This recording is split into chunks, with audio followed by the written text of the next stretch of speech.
네, 증시 대담입니다. 오늘의 주제, 아래 공포. 미국이 갑자기 경제 지표가 둔화되면서 리세션이 오는 거 아니냐라는 그런 불안감이 시장을 지배하고 있습니다. 이 차트를 보면서 좀 얘기를 드려볼까요? 지난주 FOMC에선 동결을 했습니다만 동결하고 나온 지표들이 7월에 동결하는 게 아니었다. 금리를 선제적으로 내지는 지금이라도 내렸어야 된다라는 얘기들이 나오고 있습니다. ISM 제조업 지수와 고용 쇼크를 보여주면서 선행 지표와 후행 지표가 모두 미국은 지금 상당히 힘들어지는 구간으로 진입을 하고 있다. 이런 얘기가 나오다 보니까 그동안 가파르게 상승하던 미증시, 특히 빅테크 중심으로 변동성이 상당히 높아져 있는 상황입니다. 차트는 이제 월가에서 그려놓은 차트를 갖고 와봤는데요. 좀 짙은 선이 이제 미국이 금리 인하하도 경제 침체로 1년 안에 들어가지 않았을 경우의 구간이고요. 아래쪽은 당연히 금리 인하가 경기 침체였던 구간입니다. 우리가 아시겠지만 금융위기라든지 IT 버블과 같은 사실은 좀 거론하기가 너무 무서운 경제 침체 구간이었는데 아무도 모르죠. 앞으로 어떻게 될지 상당히 어렵습니다만 만약 이 위와 같은 코스 경제 침체로 가지 않고 경기를 다시 실질금리가 너무 높은 수준이기 때문에 과도한 긴축을 내려주면서 대출도 돌고 기업들의 어떤 자본 비용을 줄여주고 소비자들도 이제 소비에 나설 수 있는 환경을 만들어줬을 때는 금리 인하 이전에 조금은 변동성이 있었지만 이후에 랠리를 이어갔던 모습이었다라고 보시면 될 것 같고요.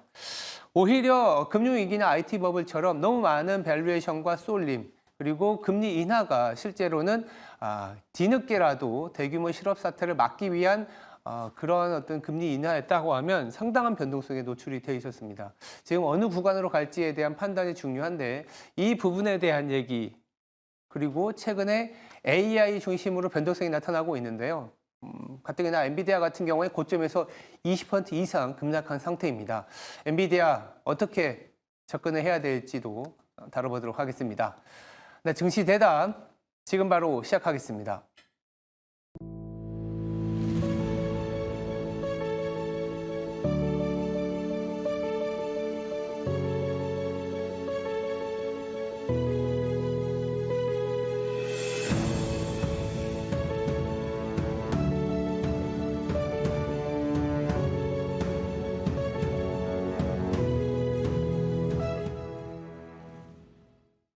네, 증시대담 시작하겠습니다. 자리에 권동우 메리츠증권 도국센터 부장 나와 있습니다. 안녕하세요. 네, 안녕하세요. 네, 오랜만에 뵙겠습니다. 네, 그러네요. 저는 딱 이분이 나온다고 해서 약간 기대를 하고 있습니다. 워낙 시장을 잘 보시고 또 미증시를 잘 직접 투자를 하시기 때문에 지금 투자자분들, 시청자분들은 시장에 대해서 상당히 고민을 많으시거든요. 저희들이 한번 하나하나 잘 짚어보도록 하겠습니다. 먼저 미국의 변동성을 촉발했었던 지표들 얘기를 좀 해보겠습니다. 지난주 금요일에 고용지표가 생각보다 쇼크다라는 얘기들이 나오면서 미증시 특히 이제 나스닥 중심으로 급락세가 나타났습니다. 미국 고용이 좀 어떻게 나왔길래 이런 변화가 있었을까요? 우선 고용 데이터는 안 좋게 나왔습니다. 다들 아시겠지만 생각보다 이제 부진하게 나왔고 네. 데이터는 이제 세 가지가 중요합니다. 이제 첫 네. 번째가 이제 시간당 임금 상승률, 그리고 그 실업률, 그리고 비농업 고용자 수, 요 세 가지가 중요한데 네. 요 세 가지 전부 다 이제 부진하게 나왔고요. 음, 원래 시장의 테마 자체가 bad is good이었기 때문에 그쵸. 이런 고용 데이터가 안 좋게 나오면 경기가 조금 둔화가 되니까 금리 인하가 될 수 있겠다. 그러면 주식시장이 좋은 거 아니야? 약간 이런 테마로 갔는데 경기 둔화가 아니라 경기 침체로 만약에 가게 되면 이게 완전히 지금 바뀌어 버리는 거잖아요. 네. 그렇기 때문에 이렇게 만약에 고용이 이렇게 둔화가 되는데 경기 침체로 가? 그러면 금리를 빨리 급하게 인하를 하겠네? 그러면 주식시장에 좋을 게 하나도 없거든요. 네, 맞아요. 그렇기 때문에 시장에서는 굉장히 좀 우려를 많이 하고 있고 어떻게 보면 이런 얘기가 예전부터 조금씩 나오긴 했는데 지난주 목요일부터 이런 경기 침체 프레임이 강하게 씌워지면서 이틀 맞아요. 연속 좀 급락하는 모습을 보였습니다. 그런 상황, 우리가 이제 금리 참 그때마다 기준점을 잡기가 어려운데 말씀 주신 것처럼 긴축을 했을 때는 오히려 배드 이즈 굿, 앞으로 금리 인상이 무뎌지고 더뎌지고 오히려 금리 인하로 가면서 시장이 흐름이 좋았었는데 이제는 금리 인하는 눈에 보이는 이벤트고 그러다 보니까 경제 지표가 안 좋아지면 야 이거 금리 인하가 예전처럼 경제 침체로 가는 거 아니냐 이렇게 해석을 하는 그런 방향성으로 바뀌었습니다. 그러다 보니까요 최근에 이제 고용 충격이 나오다 보니까 7월 FOMC에서 동결을 한 거에 대해서도 전문가들은 좀 늦었다라는 얘기들도 하고 있고 그렇기 때문에 9월에 8월에는 FOMC가 없다 보니까 9월에 가서는 이 늦었기 때문에 소위 말하는 이 0.5% 포인트 빅컷이라고 하죠. 빅컷을 해야 된다 이런 얘기들도 나와요. 가능할까요? 뭐 저는 뭐 충분히 가능하다고 생각을 하고 있고요. 네. 이게 그 고용 데이터가 이제 부진하게 나오고 나서부터 페드 워치에서 9월 금리 인하 가능성이 이제 굉장히 많이 높아졌습니다. 네. 뭐 아직까지 대세까지는 아니지만 굉장히 좀 많이 높아진 상황인데 결국 이렇게 될 수 있었던 건 뭐 지금까지 한 연 1회에서 3회 정도 금리 인하를 예상을 하고 있었는데 네. 사실 이런 분위기 지금 경기 침체가 올 가능성이 만약에 높아진다 이렇게 되면 연준도 지금 대응을 해야 되잖아요. 그렇죠. 대응을 해야 되는데 지금 8월에 FOMC가 없단 말이에요. 맞아요. 그렇기 때문에 이 9월에 50bp 인하는 8월, 9월 두 달 동안에 내릴 거를 한 번에 내린다는 그런 좀 의미로 받아들이시면 될 것 같습니다. 근데 만약에 경기 그 고용 데이터가 굉장히 둔화가 더 많이 되고 그리고 주식시장을 포함한 자산시장의 변동성이 굉장히 커지게 되면 아마 긴급 FOMC를 해서라도 한 번 내리지 않을까라는 생각도 하고 있습니다. 긴급 FOMC까지 나온다라는 상황은 지금부터 그 9월 중하순에 있는 FOMC 이전에 시장의 변동성이 굉장히 심해질 수도 있다. 이런 그럴 얘기. 가능성도 저희가 염두를 해두고 있어야겠죠. 네. 이게 기간 리스크가 남아 있다라는 부분들이 왜냐하면 FOMC가 끝나자마자 변동성이 나오니까 투자자분들이 조금 더 뭐랄까요? 기준점 내지는 좀 마음의 안식처를 찾기가 어려운 상황인데 주가도 그래서 그런지 몰라도 계속 하락을 하고 있어요. 네. 이게 시간이 너무 많이 남아 있다. 아니면 수채 엔비디아라도 실적 발표가 조금 가까이 지금 한 2주 정도 남아 있는 상황이기 때문에 우리 지금 AI 성장에 대한 어떤 우려를 엔비디아가 조금은 좀 우려를 좀 낮춰주면 좋겠는데라는 생각도 있는데 지금은 또 그게 아니고 빅테크 기업들이 패닉셀까지 나오고 있는 상황입니다. 이번 주도 상당히 힘들 수 있는 구간인데 되려 만약에 경기 침체로 가는 게 아니고 조금 늦긴 하지만 9월에 빅컷이 나온다면 이렇게 8월에 좀 변동성이 나왔을 때 단기적인 트레이딩이 아니라 중기적인 어떤 시각이라면 좀 사야 되는 거 아니냐라는 좀 그런 생각을 하신 분들도 있거든요. 이 부분에 대해서 어떻게 봐야 될까요?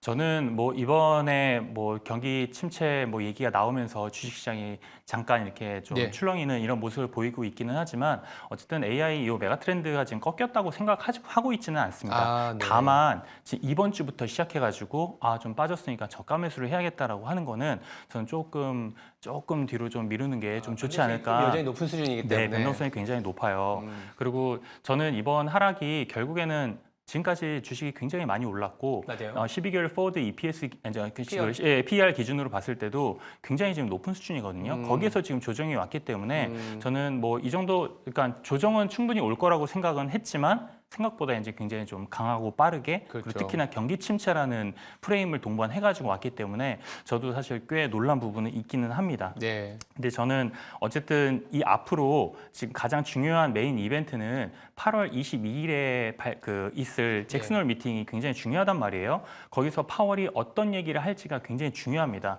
그래서 지금 시장이 이제 경기 침체에 대해서 우려를 하고 있고 50bp 인하에 대해서 어느 정도 조금 해야 되는 거 아니야? 라는 얘기가 지금 나오고 있는데 8월 22일 날 파월이 잭슨홀 미팅에 나와가지고 우리가 충분히 우려를 하고 있고 인하할 가능성도 있고 충분히 대응을 열심히 하겠다 연준이 이런 식으로 얘기를 하면 시장이 그래도 한번 진정은 할 것 같아요.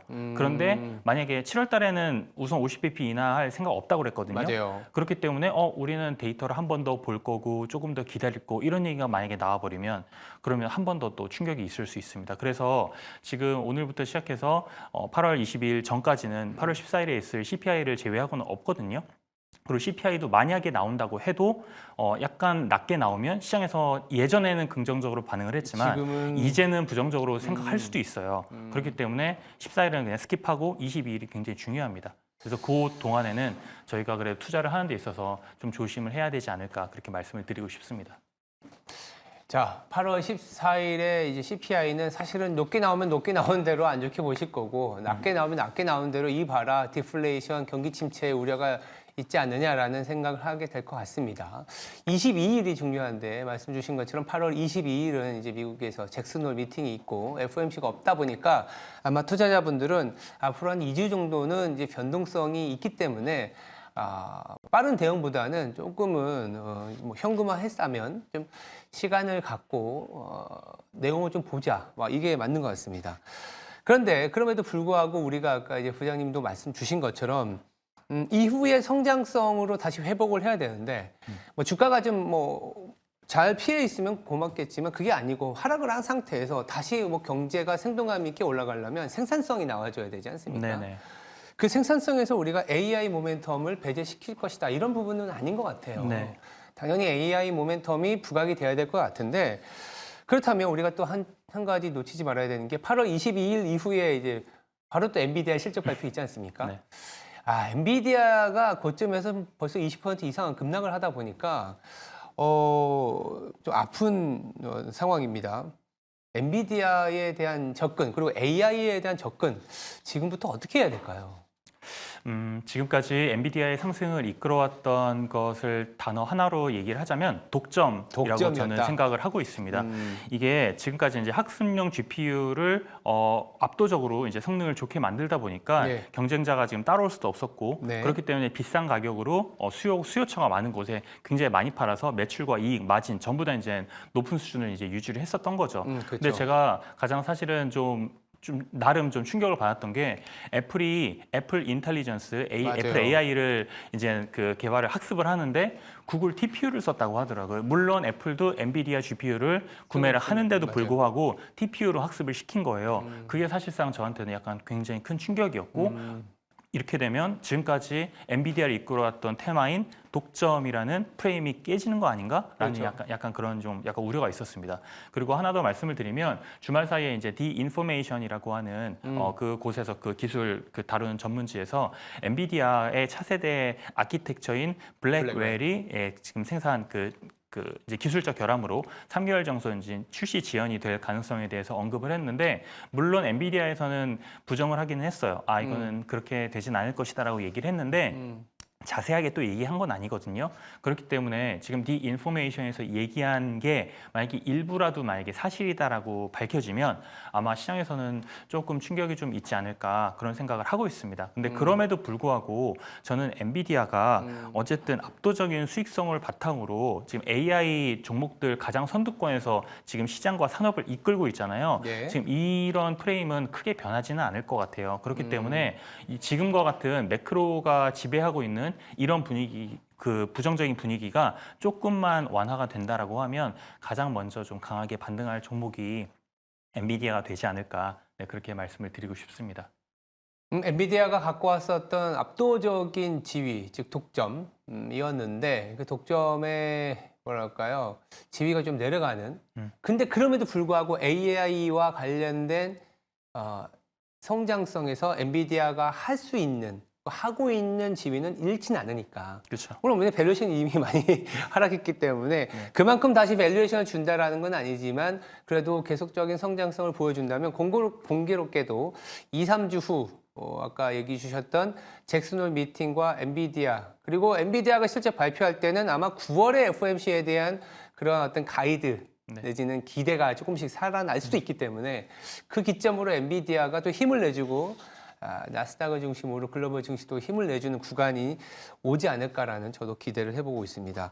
AI에 대한 얘기들이 최근까지 지배를 하다가 미국에서는 조금씩은 너무 쏠렸던 것들이 좀 리밸런싱 내지는 밸런싱을 좀 찾아가야 된다 하면서 뭐 중소형주로 가기도 했었고 일정 부분 팔아서 이제 현금화한 부분들도 있는 것 같습니다. 그게 또 최근에 뭐 엔켈이 뭐 청산이다 이런 얘기도 나오는 것 같고 왜냐하면 미국 말고 미국 나라 밖으로도 투자해야 된다 이런 얘기들도 있는데 AI는 이제 저희가 계속 갖고 가야 되는 부분이고 AI와 함께 아니면 AI의 어떤 단기 부진을 좀 마크할 수 있는 테마 내지는 미국이 성장이 또 뭐가 있을지도 궁금한 타이밍이거든요. 저는 사실은 AI를 제외하고는 지금 눈에 보이는 메가트렌드 산업은 뭐 그렇게 크게 크지는 보이진 않- 않습니다. 네. 물론 이제 소규모 테마로 일부 있기는 한데 네. 워낙 이제 AI 그 메가트렌드 테마가 워낙 크다 보니까 그렇죠. 여기가 사실은 시장을 전부 다 이끌어갈 가능성이 전 높다고 보고 있어요.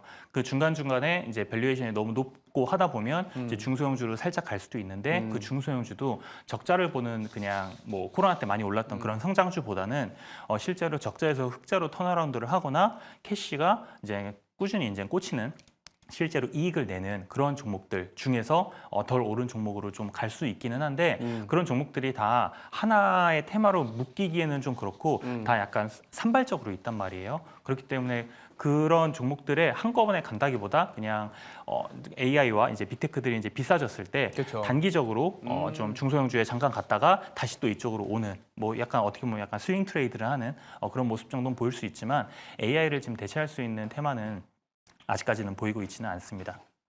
그렇죠. 지금 시장을 주도했었던 하나의 어떤 주도 업종, 그때 당시에 가장 생산성이 좋은 업종이 주도 업종인데 이 주도 업종이 더 가지 못한다라는 것은 지금의 시장이 끝난 거다라고도 얘기할 수 있기 때문에 거꾸로 지금 시장이 계속 다시 살아나려면 결국 AI가 네. 예, 가져야 된다. 이렇게 또 정리를 해볼 수 있을 것 같습니다. 시의적절한 타이밍에 정말 잘 나와주셔서 저도 그리고 투자자, 시청자분들도 상당히 좋은 아이디어가 됐을 것 같습니다. 지금까지 권동우 메르츠증권 도곡센터의 부장이었습니다. 말씀 감사합니다. 네, 감사합니다.